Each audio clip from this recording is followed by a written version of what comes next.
फरवरी 3 हमारी प्रतिदिन की रोटी मिनिस्ट्रीज की ओर से आप सबों को नमस्कार। आज के संदेश का शीर्षक कानूनी रूप से स्वतंत्र मिनी अब्राहम के द्वारा।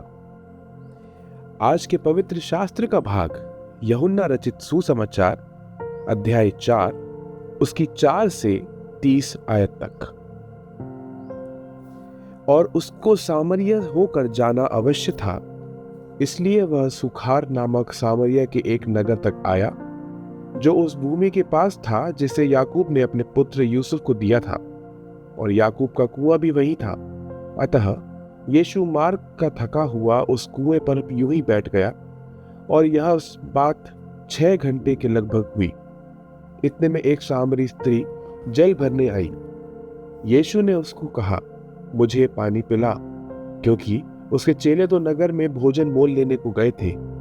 उस सामरी स्त्री ने उसे कहा, तू यहूदी होकर मुझ सामरी स्त्री से अब पानी क्यों मांगता है? क्योंकि यहूदी सामरियों के साथ किसी प्रकार का व्यवहार नहीं रखते थे। यीशु ने उत्तर दिया, यदि तू परमेश्वर के वरदान को जानती और यह भी जानती कि वह कौन है जो तुझसे कहता है मुझे पानी पिला, तो तू उससे मांगती और वह तुझे जीवन का जल देता। स्त्री ने उससे कहा, हे प्रभु, तेरे पास जल भरने को तो कुछ भी नहीं, और यह कुआं गहरा है, तो फिर वह जीवन का जल तेरे पास कहां से आया? क्या तू हमारे पिता याकूब से बड़ा है, जिसने हमें यह कुआं दिया, और आप ही अपनी संतान और अपने पशुओं समेत इसमें से पिया? यीशु ने उसको उत्तर दिया, जो कोई यह जल पिएगा वह फिर प्यासा होगा, परंतु जो कोई उस जल से पिएगा जो मैं उसे दूंगा, वह फिर अनंत काल तक प्यासा न होगा, वरन जो जल में उसे दूंगा वह उसमें एक सोता बन जाएगा जो अनंत जीवन के लिए उमड़ता रहेगा। स्त्री ने उससे कहा, हे प्रभु, वह जल मुझे दे ताकि मैं प्यासी न हूं और न जल भरने को इतनी दूर आऊं। यीशु ने उससे कहा, जा अपने पति को यहां बुला ला। स्त्री ने उत्तर दिया, मैं बिना पति की हूं। यीशु ने उससे कहा, तू ठीक कहती है, मैं बिना पति की हूं, क्योंकि तू 5 पति कर चुकी है, और जिसके पास तू अब है वह भी तेरा पति नहीं। यह तूने सच ही कहा है। स्त्री ने उससे कहा, हे प्रभु, मुझे लगता है कि तू कोई भविष्यवक्ता है। हमारे बाप दादों ने इसी पहाड़ पर आराधना की, और तुम कहते हो कि वह जगह जहां आराधना करनी चाहिए यरूशलेम में है।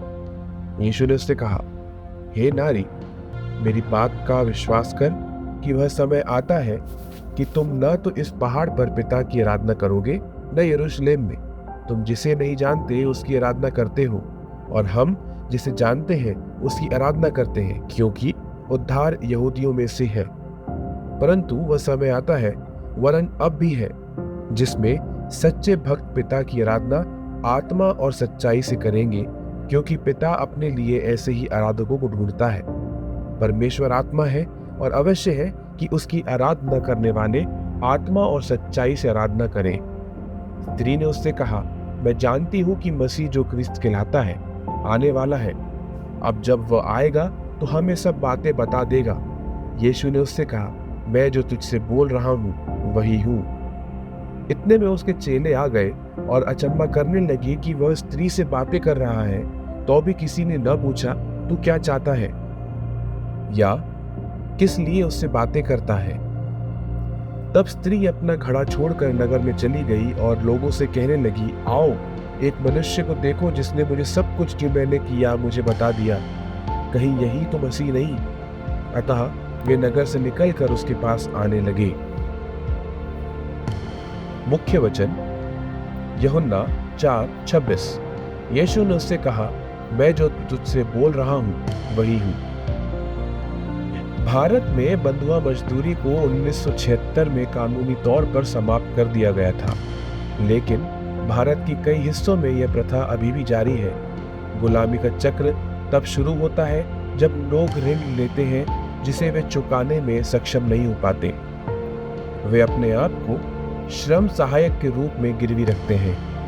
उनको कर्ज देने वाले मांग करते हैं कि वे अपना कर्ज चुकाने के लिए काम करें, लेकिन उन्हें बहुत कम भुगतान करते हैं।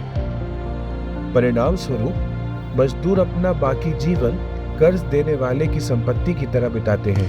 कर्ज चुकाने की कोशिश करते हैं जो कभी कभी पीढ़ियों तक चलती है।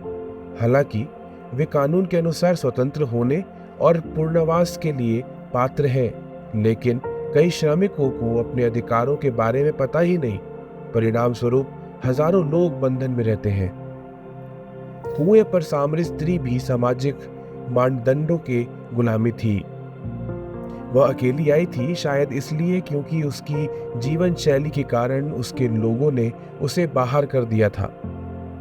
यहूदी दृष्टिकोण से वह और भी जटिल बन जाता है कि एक सामरी होने के कारण वह बहिष्कृत थी, लेकिन यीशु के साथ उसकी बातचीत ने उसे स्वीकृत और पुष्टि का अनुभव कराया।